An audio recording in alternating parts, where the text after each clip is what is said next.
next. Thank you. Good afternoon, everyone. And I'm so happy to be here. I'm so thankful that I have this opportunity. I'm Erin Matoko. I'm the volunteer coordinator with Durham County Cooperative Extension. And I know that's a mouthful, that's a long name, but what we do in a nutshell is we provide education, outreach, direct services to the community on a variety of topics. We have several program areas from childhood early development, 4-H youth development. If you guys heard of 4-H clubs, that's where we are.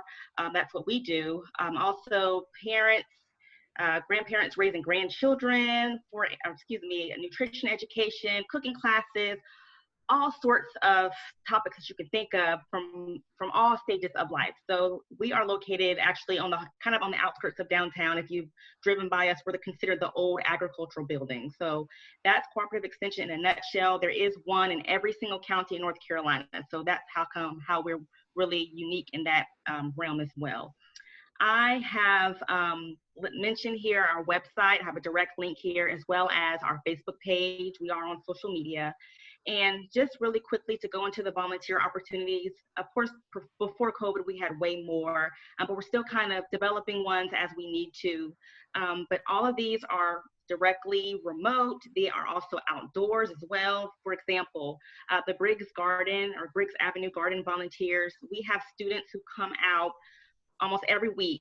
And we also have our master gardeners who are like well-trained volunteers who come out and tend the garden.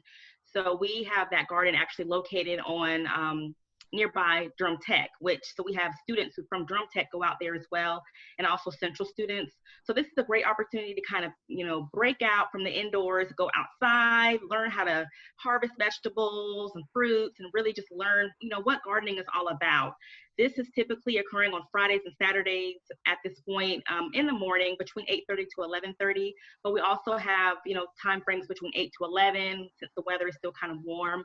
But once Thanksgiving comes around, we'll kind of switch that to 9 a.m. to 12 p.m. So people can kind of have that time frame as well as time goes on with the fall. The second opportunity we have is the Cribs for Kids program, which is through Welcome Baby.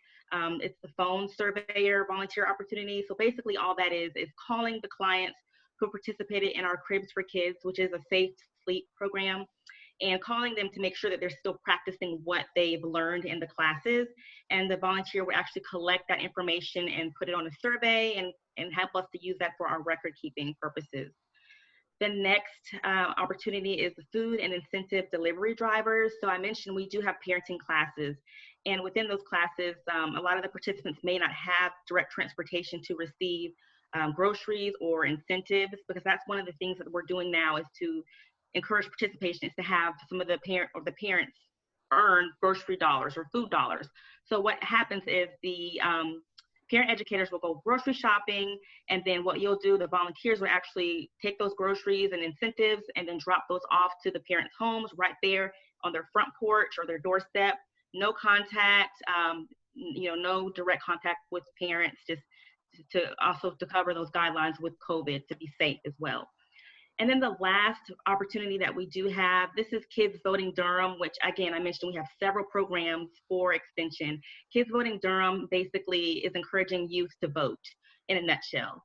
So we need administrative volunteers, so people who could assist us with maybe reformatting documents or anything that provides office support. This can be done remotely as well.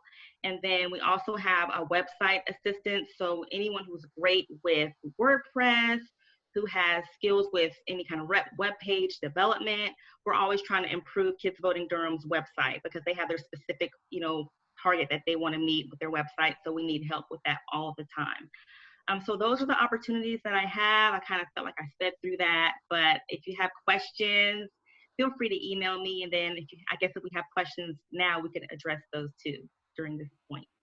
Thank you.